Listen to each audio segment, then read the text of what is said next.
Hi guys, how are you doing? This is SB from TechCentury and welcome to my unboxing and first look at the Sony stereo Bluetooth headset, and this is the SBH20. So let's get started after the intro.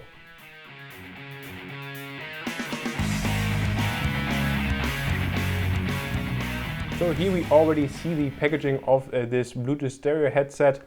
Now, as you already see right here, the packaging is kind of messed up. So that was actually Amazon's shipping using DHL, which kind of just like crushed the packaging, but I guess it should still be protected in here, and so hopefully this will work nonetheless. Now on the front you will see that this is actually like a main unit where you can connect, or where you can actually control the playback, and you also have an NFC receiver in there. Also we'll have in-ear headphones right there, and of course this is stereo, not mono. And you can also see that this main unit actually exists in a couple of different colors. So you can just take a look at this on Amazon, and I paid around 32 euros for it. So I think that's a very good price. Now here on the side we actually see some of the features. So of course we'll have Bluetooth, we have NFC for easy pairing with Android devices, HD voice. You can actually also connect more than one smartphone, so you can connect I think 2 or 3 devices. Also we'll have a 3.5mm cable. And of course you can also charge it using the micro USB cable. Now this headset actually has a battery life of around 8 hours. Now for the audio geeks, we have all the important data right here. So we have 9.2mm dynamic drivers, 20 Hz to 20,000 kilohertz frequency range. I honestly have no idea about all that stuff, so if you're an audio geek, that's good. So here we see also that we get the headphones, the control unit, as well as also power adapter and the USB cable. Now let's see how to open this box without damaging it even further. But I mean, I ordered from Amazon for like 5 years now, and that's pretty much like the only time that the box is this damaged. So I hope that it will still work nonetheless, and otherwise the Amazon customer service is always excellent. So I have no worries about that. So here we have the packaging open. Again, we see that this is pretty messed up. And there we already see like all the accessories coming out and falling out. So I'll just take out the literature basically, and then we see right here that we have of course the important legal information that we don't care about, and then the startup guide.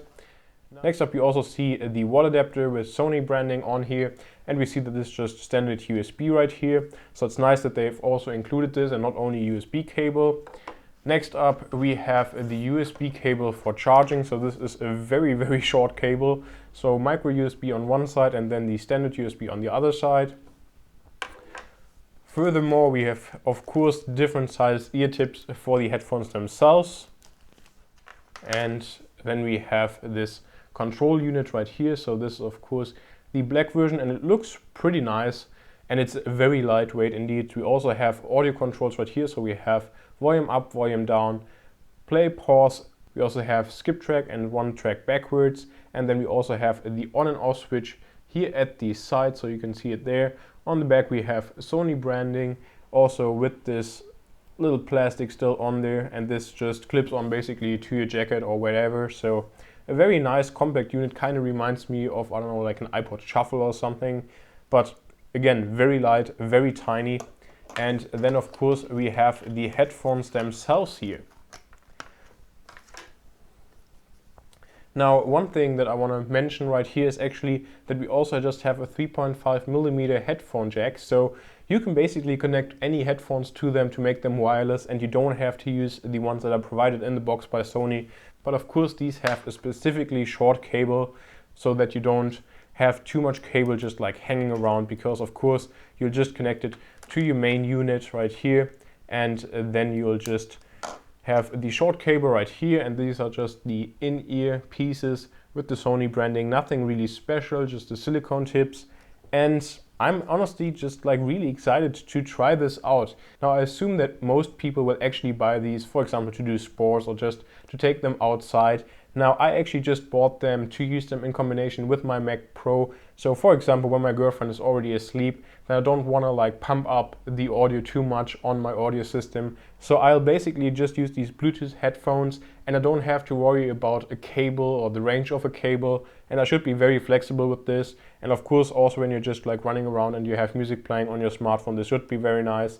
I also hope that the playback controls will work with any Bluetooth device. I'm not quite sure about that, especially also Android phones, because it would be amazing if you could like skip tracks on, for example, Spotify or Google Play Music, because that's not possible with a lot of these just like standard inline remotes on headphones. So this will also wrap up my video. Now, one important thing also about the audio that I want to ask you guys about is whether you thought the audio quality in this video was better than it usually is, because this time I actually used my Zoom H1 audio recorder that you see right here to capture the audio from the lavalier microphone. So I hope that this will be a big improvement. So let me know what you think. Again, this is the SBH20 Bluetooth headset from Sony. I'm really looking forward to trying this out over the next couple of weeks, and then I'll of course give my full review to you guys. So thank you very much for watching. If you enjoyed this video, please make sure to subscribe to the channel as well as like this video, and I hope to see you next time.